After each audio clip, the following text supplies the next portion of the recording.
Hi there, I'm Maura. 15 years ago, the people I trusted most, my own family, made a decision that shattered my world. My mother convinced my fiancé to marry my sister instead of me, and I was left standing in the ruins. But that betrayal was just the beginning. How far can loyalty stretch before it snaps completely? Before we dive in, tell me, have you ever been pushed aside by the people you thought would protect you?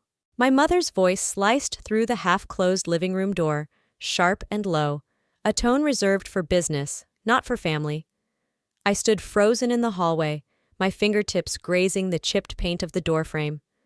"I'm telling you, Todd," she said, "you need someone who elevates you, not drags you into obscurity." Obscurity, that was me. Todd mumbled something I couldn't make out. I leaned closer, heart hammering. "You have a future ahead," Mom continued. "With Casey, the family looks perfect. Think about the opportunities." There was a pause. My throat tightened. Todd said nothing. Silence speaks louder when it carries hesitation. I waited for him to defend me, to correct her. But he didn't. When I finally pushed open the door, Todd's eyes darted past me, unfocused, lost. My mother's smile snapped onto her face like a mask. "There's my beautiful daughter," she chimed, as if she hadn't just auctioned off my life like an old piece of furniture. Todd shifted awkwardly, his hands stuffed deep into the pockets of his khakis. Casey giggled from across the room, twirling a lock of hair around her finger. Dinner that night tasted like ashes. No one mentioned the conversation. No one needed to. Later that week, there was a barbecue party in our backyard. Lights strung across the trees made everything look falsely festive. The smoke from the grill twisted up into the dusky sky, thick and choking.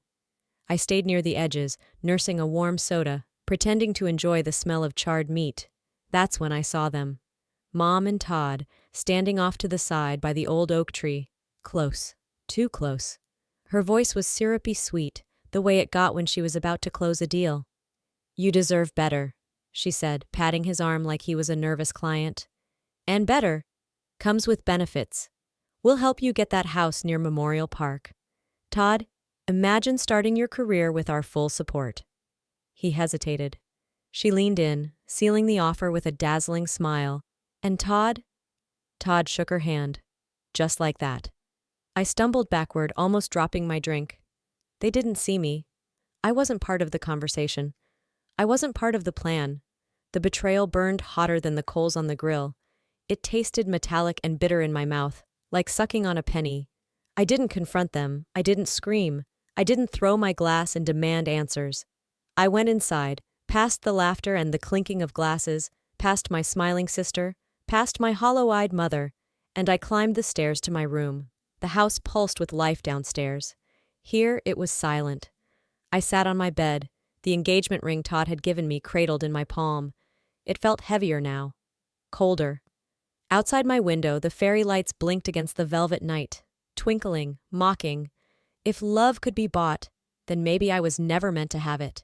I told myself it would be fine, that I could show up, hold my head high, and survive a few polite smiles before slipping out unnoticed. The banquet hall shimmered under low chandeliers, every surface polished, every guest dressed like they belonged in a magazine spread. But the moment I stepped inside, the temperature seemed to drop. Eyes flicked toward me and then away. Conversation slowed, then shifted gears. My heart thudded painfully against my ribs, a steady drumbeat of dread. Todd stood at the center of it all, his hand resting easily on Casey's back, as if it had always been there. She laughed at something he whispered, tilting her head in that way she always did when she wanted everyone to notice her. No one acknowledged me. No one rushed over with hugs or hellos. I was a stain they all politely agreed to pretend they didn't see. Mom glided toward me, her smile brittle. "Maura, you look so brave," she said, a compliment wrapped in barbed wire. I smiled stiffly, clutching my clutch tighter, nails digging into the leather. I told myself I could endure. Just an hour, maybe two. Long enough to show I wasn't bitter. Long enough to prove I was above it. But staying silent feels a lot like screaming into a void after a while. I drifted through the room like smoke, insubstantial and choking. The walls seemed to press closer, the air thick with perfume and judgment. Later that night, After most of the toasts had been made and the laughter had grown louder and more careless, Casey called for everyone's attention. She was glowing under the lights, her ivory dress a perfect fit, a little too perfect.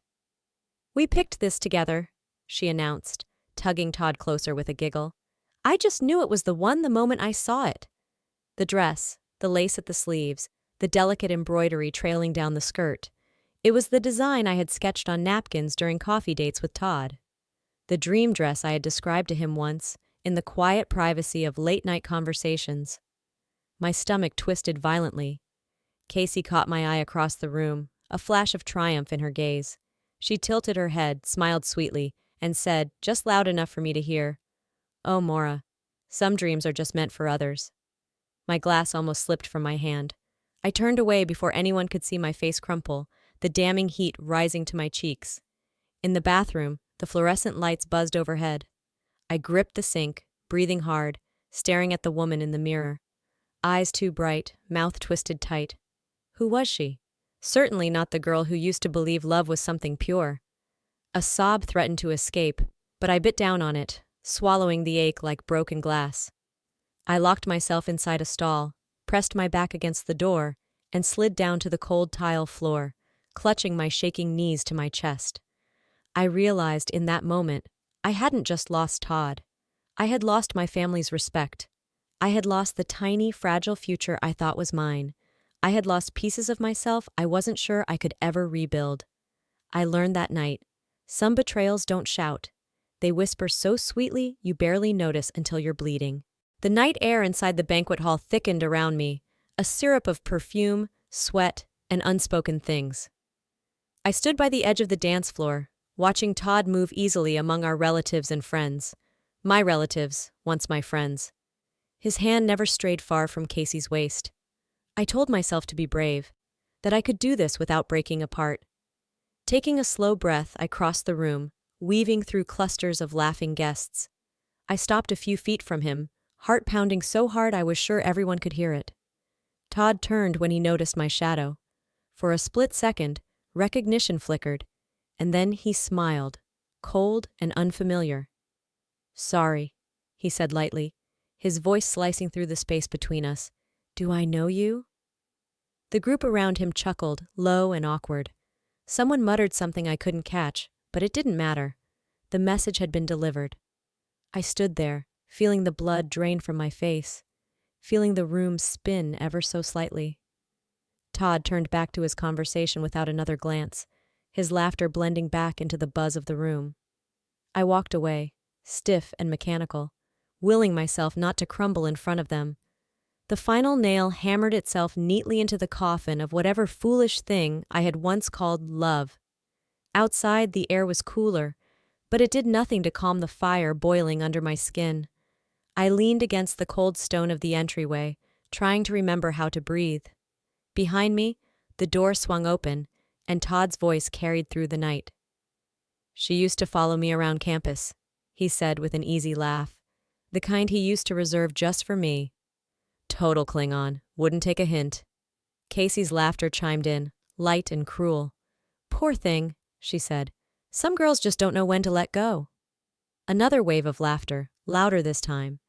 It wasn't just betrayal. It was erasure. It was watching someone you loved rewrite your story with a sharper pen, carving you out of the pages like you never existed. I pressed my forehead against the stone pillar, letting it ground me, letting the coolness soak into my burning skin. Their laughter followed me as I walked away, each step pulling the knife a little deeper, each echo tightening the knot in my chest. When they pretend you never mattered, the only thing left to hold on to is yourself.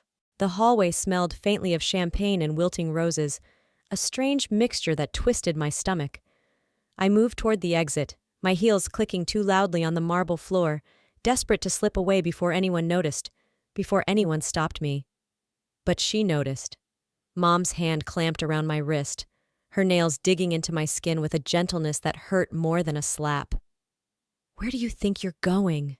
she whispered, her voice all sugar and venom. I tried to pull back, to murmur something about needing air, but she leaned in, her breath hot against my ear. "Smile," she hissed. Smile and act grateful. You will not embarrass this family tonight." Her fingers tightened for a fraction of a second, a silent warning that needed no further explanation. I looked over her shoulder. People were watching now, glancing away quickly when I met their eyes. No one would help me. They never did.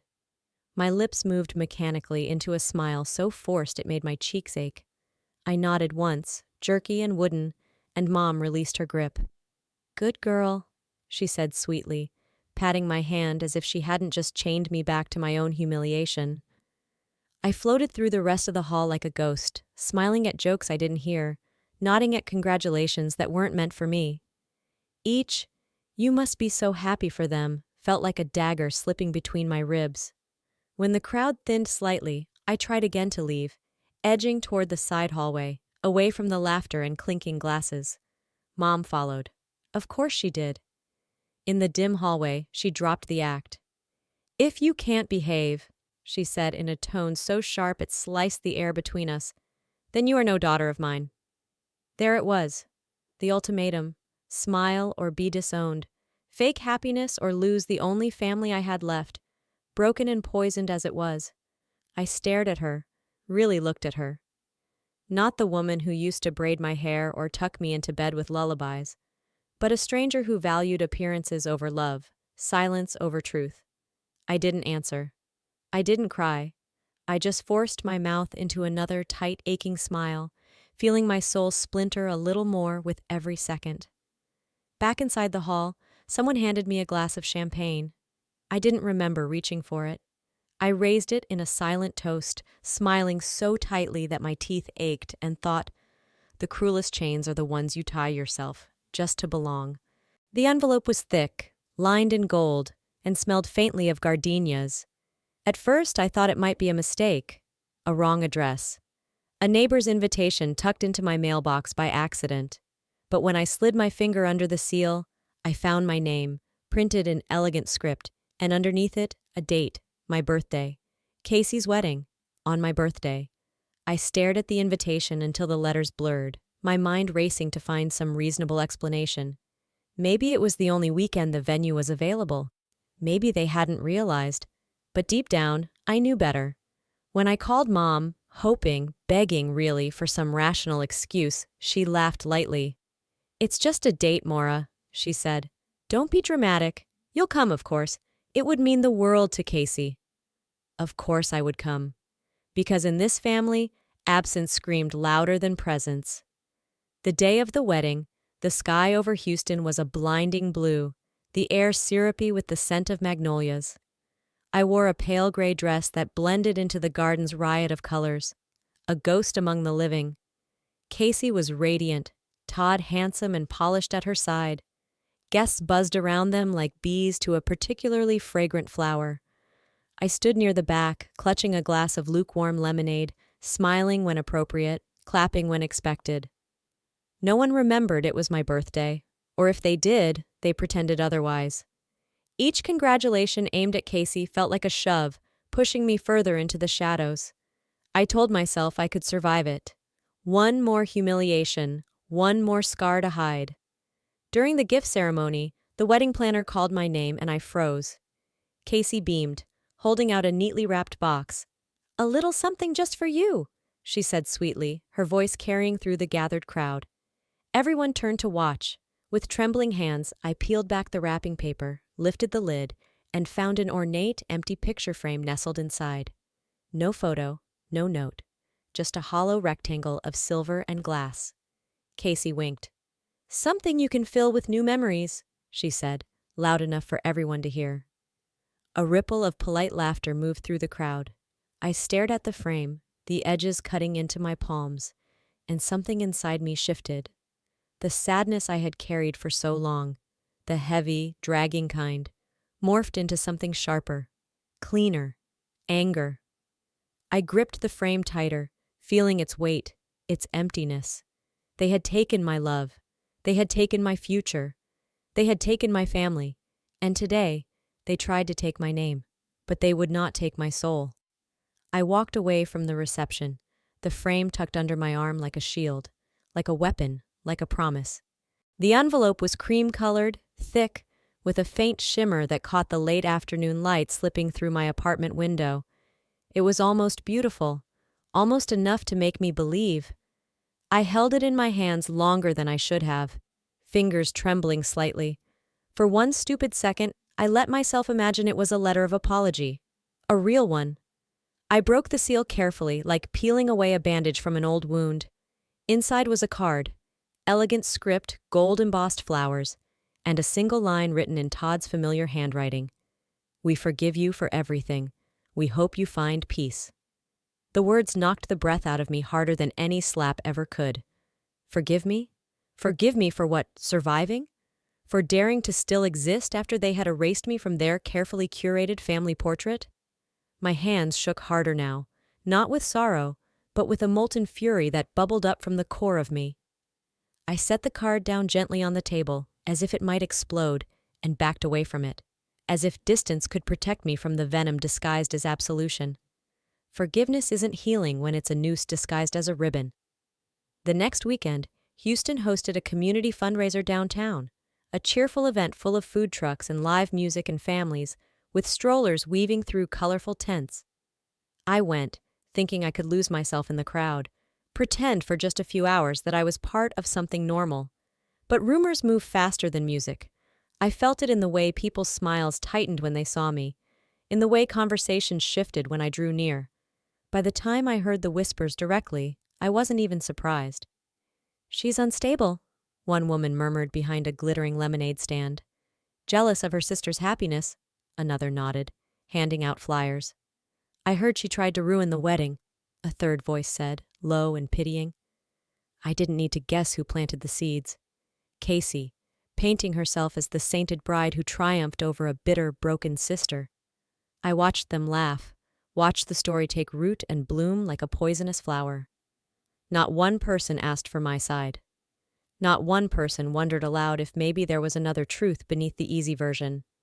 It was easier, after all, to believe in villains and heroes, to wrap conflict into tidy narratives. I stood there, invisible in plain sight, feeling my existence shrink to a footnote in someone else's story. Later, I sat alone in my car at the edge of the darkening parking lot, the empty event folding in on itself behind me. My name, my life, reduced to another shadow people whispered about. Forgiveness isn't healing when it's a knife wrapped in velvet. The receptionist smiled too brightly when she handed me the clipboard. "We just need your signature confirming receipt," she said, voice chirpy, almost apologetic. The air inside the lawyer's office was cold, sterile, untouched by the Texas summer pounding outside. I glanced down at the thick packet of documents waiting for me on the conference table. Mom sat at the far end, perfectly composed in a pale blue suit, her hands folded neatly in her lap. Todd and Casey flanked her like smug bookends, whispering and grinning like children who had pulled off a prank. No one offered a greeting. No one said my name. The lawyer, a bland man with a receding hairline and an overcompensating tie, cleared his throat. "Miss Sullivan, as of today, the documents have been finalized. Per Mrs. Sullivan's wishes, you are no longer a beneficiary of the family estate." His words didn't echo. They didn't need to. Mom didn't look at me. She simply picked up a pen, signed her name with a flourish, and slid the papers back across the table like she was returning a restaurant bill. I couldn't move, couldn't speak. I thought, absurdly, about the birthday parties she used to throw for me, balloons, homemade cakes, candles I could barely blow out without spitting frosting everywhere. I thought about how love could feel so solid once, so permanent, and how easy it was now for her to erase me. Casey stifled a laugh, her manicured fingers tapping rhythmically against the table. Todd leaned back in his chair, wearing the lazy smirk of someone who believed he had already won. The lawyer droned on, mentioning property divisions, disclaimers, finalizations. But the words blurred together, meaningless. They weren't just cutting me out of a will. They were severing the bloodline. Outside, the sunset bled into the horizon, washing the street in bruised oranges and reds. I sat in my car for a long time, the papers heavy in my lap. It wasn't over. Not until I unfolded the letter tucked inside the folder, written in Mom's precise, flowery hand. "Dear Maura," it began, "I hope you find happiness in the life you have chosen. Pride over family, Anger over forgiveness. You made your path. We simply followed it. I read it 3 times, each word carving deeper than the last. They had turned my grief into a weapon, blaming me for the distance they had created. I wasn't just forgotten. I was the villain they invented to excuse their cruelty. Crumpling the letter in my fist, I stared at the smoldering sky, feeling something inside me split apart, sharp and final. They didn't just sever the bloodline, they signed away whatever soul we once shared. It started with a text. A coworker, someone I barely knew beyond polite nods in the break room, sent me a screenshot late one evening. "Thought you should know," the message said, almost apologetic. I stared at the screen, the air draining from the room. There it was, a fake message supposedly from me, promising to ruin Todd's career, to make him pay for the engagement fallout. The words were jagged and cruel, phrased with just enough truth to seem believable. I scrolled down. More screenshots, shared in group chats, whispered about in office hallways, reposted in local community forums. Casey's fingerprints were all over it. I didn't need proof. I felt it, deep in my bones, the same way you feel the air change before a storm tears apart the sky. Within days, invitations dried up. Lunch meetings were canceled with vague apologies. Friends stopped answering my texts. At work, smiles grew tighter. Conversations died when I entered the room. At church, people shook my hand but wouldn't meet my eyes. It wasn't just a rumor. It was a public execution of my character, precise and deliberate. And no matter how loudly the truth pounded in my chest, I knew better than to shout it into the void. People didn't want complicated stories. They wanted villains they could point at over dinner conversations. A few weeks later, at a neighborhood event, one I used to help organize, I stood alone under the too bright sun, watching people I had once called friends gather around Casey, laughing at something she said. I caught snippets. "Poor Todd. Unstable, you know. Always jealous." Casey caught my eye across the lawn. She smiled, waved, as if we were sisters playing dress-up, not combatants in a war she had started and rigged. No one came to stand by me. No one asked for my side. The verdict had already been decided. I walked back to my car slowly, the heat pressing down on my shoulders, my calendar app still open on my phone, blank. No brunches, no coffee dates, no invitations to birthday parties or baby showers. The world had moved on without me. I sat in the driver's seat, staring at my empty inbox, feeling like a ghost haunting the edges of my own life. When the world believes the lie, who are you if not the villain they invent? It was a Tuesday when she showed up. No call, no warning, just the sound of tires crunching against the gravel driveway and then the hesitant knock on my door. When I opened it, there she stood, Darlene, my mother, clutching a weathered photo album against her chest like a shield. Behind her, the sun was already beginning to dip, casting the world in that strange, uncertain light where everything feels both too sharp and too blurred. "Can I come in?" she asked, voice softer than I remembered. I hesitated, long enough for the awkwardness to settle between us like dust, but I stepped aside. Old habits, after all, die the slowest. She settled on the edge of the couch like a guest, not a mother visiting her daughter. She opened the photo album, flipping through pages of forgotten birthdays, trips to Galveston, Easter mornings with baskets too big for our tiny arms. "Look how happy you were," she murmured, running a finger over one of the pictures. Me at age 7, missing 2 front teeth, beaming with a popsicle-stained grin. She didn't apologize. Not for the inheritance, not for the lies, not for the years stolen. Instead, she smiled with practiced sadness and said, "It's time to move past all this, Maura, for the sake of the family." Family. That word landed heavier than the album itself. She didn't come to heal. She came to salvage, to patch the cracks in the facade she had spent a lifetime building. When I didn't respond, she cleared her throat, voice dropping to that familiar, syrupy tone. "Your forgiveness," she said carefully, "would mean everything. It would bring the family back together." She didn't want me back. She wanted her image back. She wanted to erase the black mark of my absence from her pristine story. I stood, the movement slow and deliberate, feeling every scar she couldn't see. "I'm not angry anymore," I said, and it was true. The anger had burned itself out long ago, leaving only the heavy, bittersweet ashes. But forgiveness isn't a performance, and it's not a gift you demand. Her smile faltered, cracked. For the first time she looked small. Not weak, just human.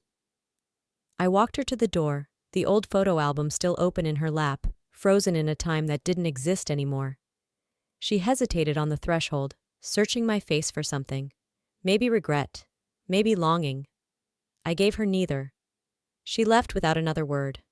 I stood there for a long time after she drove away, the cool night air wrapping around me like a second skin. Forgiveness was never for them. It was the final gift I owed myself. I closed the door gently, knowing that some families aren't broken. They're built that way. Life has a way of teaching us through the sharpest pains. Looking back, I realize now that walking away wasn't a defeat. It was an act of reclaiming my worth. Sometimes, the people who should have loved you the most are the ones who teach you what love should never feel like. Healing isn't about waiting for apologies that may never come. It's about choosing peace, choosing yourself, and letting go of the version of the story where you were the villain they created. I wonder, have you ever had to walk away from someone you thought would always stand by you? How did you find your strength again? I'd love to hear your story.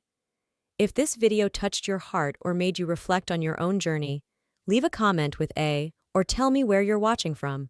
And if you'd like to hear more real stories that dive deep into life, family, and healing, don't forget to subscribe to the channel. Your voice matters here. See you in the next story.